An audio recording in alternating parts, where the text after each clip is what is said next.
असम से महाराष्ट्र तक अवैध बांग्लादेशी घुसपैठियों पर ताबड़तोड़ एक्शन। असम पुलिस ने 19 बांग्लादेशी घुसपैठियों को वापस बांग्लादेश खदेड़ा। महाराष्ट्र पुलिस ने बांग्लादेशी फातिमा फहीमुद्दीन को किया गिरफ्तार। असम से लेकर महाराष्ट्र तक अवैध बांग्लादेशी घुसपैठियों के खिलाफ बड़ी कार्रवाई लगातार जारी है। अब बड़ी खबर असम से है, जहां पर हिमंता पुलिस ने 19 और बांग्लादेशी घुसपैठियों को वापस बांग्लादेश खदेड़ दिया है। जी हां, 19 और बांग्लादेशी घुसपैठिए गिरफ्तार करके वापस बांग्लादेश भेजे गए हैं और इस तरीके से लगातार असम में ये एक्शन बांग्लादेशी घुसपैठियों और रोहिंग्याओं के खिलाफ जारी है। जो अब तक का रिकॉर्ड सामने आया है, अब तक लगभग 26,000 से ज्यादा अवैध घुसपैठियों को वापस बांग्लादेश भेजा गया है और इस पूरे मामले को लेकर लगातार मुख्यमंत्री हिमंता बिस्वा शर्मा जो है वो एक्शन मोड में है। वो हर मंच से इस बात का जिक्र कर रहे हैं कि किस तरीके से असम को घुसपैठिया मुक्त प्रदेश बनाना है। इसको लेकर वो लगातार जो घुसपैठियों ने कब्जा किया है जिन जमीनों पर, उन्हें कब्जा मुक्त करा रहे हैं और लगातार घुसपैठियों को बाहर प्रदेश से खदेड़ रहे हैं। तो बांग्लादेश इन घुसपैठियों को भेजा गया है, ये जानकारी सामने आई है। लेकिन वहीं पर एक और तस्वीर देखिए, जहां पर जो है एक बांग्लादेशी महिला फातिमा फहीमुद्दीन को गिरफ्तार किया गया है। महाराष्ट्र में ये बड़ी कार्रवाई हुई है, जहां पर जानकारी ये है कि फातिमा फहीमुद्दीन, जो कि 3 महीने पहले मुंबई पुलिस ने उसे गिरफ्तार करके वापस बांग्लादेश भेजा, लेकिन वो एक बार फिर से पश्चिम बंगाल के रास्ते भारत लौट आई है और अब उसके पास माला विठल दावकर नाम का आधार कार्ड भी है। पिंपरी चिंचवाड़ पुलिस ने उससे गिरफ्तार कर लिया है, ये जानकारी सामने आई है। तो कुल मिलाकर महाराष्ट्र में भी ये एक्शन लगातार देखने को मिल रहा है। लेकिन बेहद चौंकाने वाला मामला है कि किस तरीके से एक महिला जो कि बांग्लादेशी है, अवैध रूप से वो भारत में घुसपैठ करती है और जब महाराष्ट्र में पुलिस उसे गिरफ्तार करके वापस बांग्लादेश भेजती है तो वो एक बार फिर से पुलिस के हत्थों चढ़ती है और किस तरीके से वो अवैध रूप से भारत में रह रही थी, महाराष्ट्र में रह रही थी।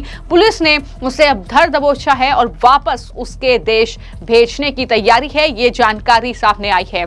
पुलिस ने यह बताया कि निर्वासन के बाद भी महिला, जिसकी पहचान फातिमा अमजद अख्तर के रूप में हुई है, पिछले महीने पश्चिम बंगाल में भारत और बांग्लादेश के बीच अंतर्राष्ट्रीय सीमा को अवैध रूप से पार करके वो भारत वापस आ गई। पुलिस ने जानकारी दी कि वर्तमान में वो पिंपरी चिंचवाड़ के इलाके में रह रही थी और भारत में 2 अलग अलग नामों से 2 आधार कार्ड उसके पास पाए गए, जिनके बारे में संदेह है कि उसने पुणे में एजेंटों की मदद से इन्हें हासिल भी किया है। यानी किस तरीके से एजेंट उसके लिए काम कर रहे हैं, किस तरीके से पूरा गिरोह चल रहा है इन अवैध बांग्लादेशी घुसपैठियों को बचाने के लिए।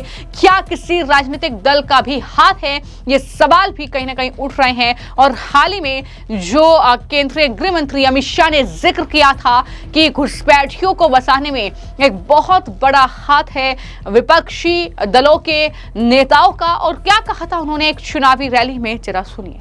भाइयों बहनों, 1 आध महीने पहले राहुल बाबा आए थे यहां, अब 1 महीने बाद आज फिर से आए।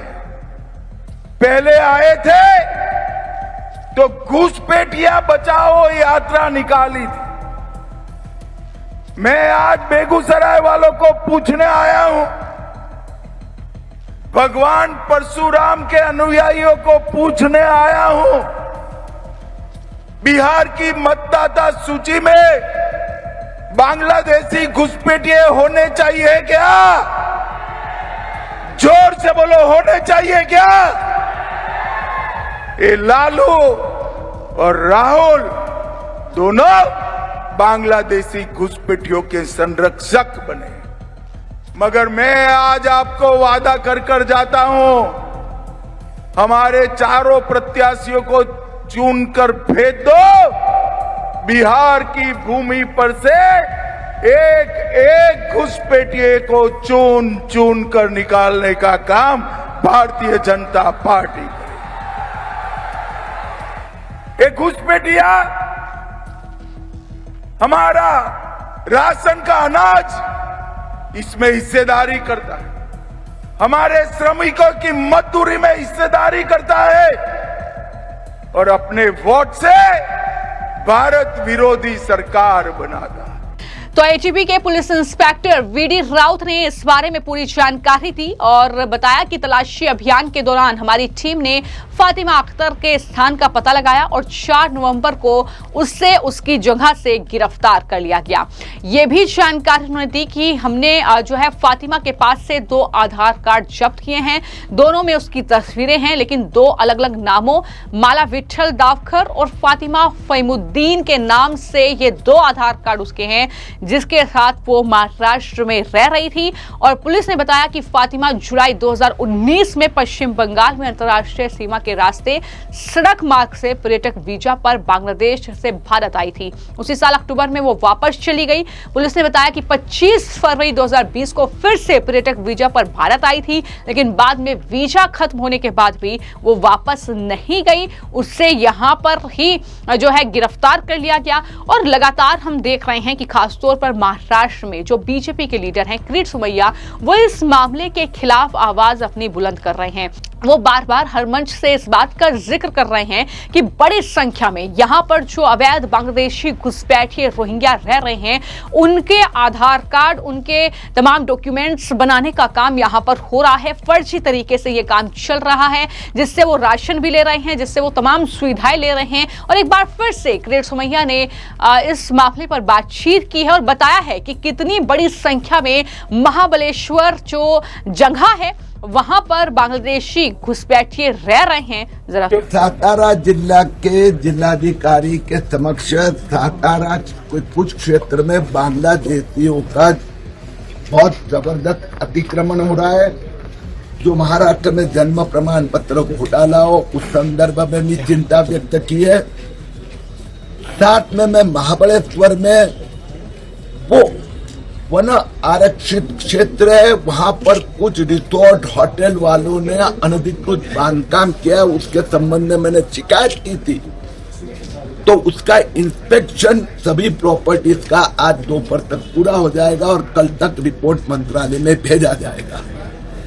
मैं एक बात की स्पष्टता करना चाहता हूं कि इतना बड़े पैमाने में बांग्लादेशी अतिक्रमण के समय पर जो वोट जिहाद लेकर बैठे हैं, राहुल गांधी की कांग्रेस और शरद पवार एनसीपी, उद्धव ठाकरे सेना, एमआईएम, समाजवादी पार्टी, अभी उसमें और एक नेता आ गया जिसने भी अपने सर पर गोल टोपी पहन लिया है।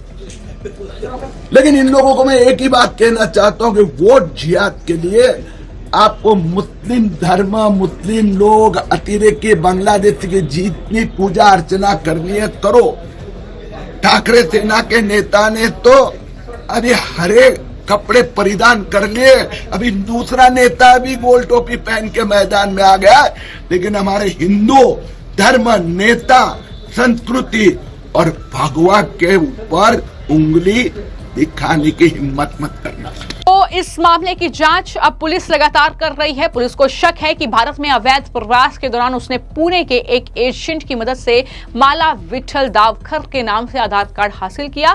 पुलिस ने बताया कि इस बीच उसने कर्नाटक के मोहम्मद फहीमुद्दीन से शादी कर ली और फिर एक और आधार कार्ड उसने हासिल कर लिया। तो कुल मिलाकर ये पूरी जानकारी जो पुलिस के जरिए फिलहाल सामने आई है, लेकिन ये बड़ी खबर है कि किस तरीके से पूरे देश में अलग अलग जगहों पर यह चिंता का विषय है कि ये घुसपैठिए रह रहे हैं, बस रहे हैं और इस तरीके से पूरी जो सुविधाएं हैं उसका लाभ ले रहे हैं फर्जी आधार कार्ड, फर्जी डॉक्यूमेंट्स के जरिए। हालांकि इसके खिलाफ डेमोग्राफिक मिशन की शुरुआत जो है प्रधानमंत्री नरेंद्र मोदी ने की। सरकार लगातार काम कर रही है, उनके खिलाफ एक्शन भी तेज होता हुआ फिलहाल नजर आ रहा है। असम से लेकर महाराष्ट्र तक इस तरीके से ये घुसपैठिए थर दबोचे जा रहे हैं। फिलहाल आपकी इस पूरे मामले को लेकर क्या राय है, हमें कमेंट बॉक्स में जरूर लिखें। धन्यवाद।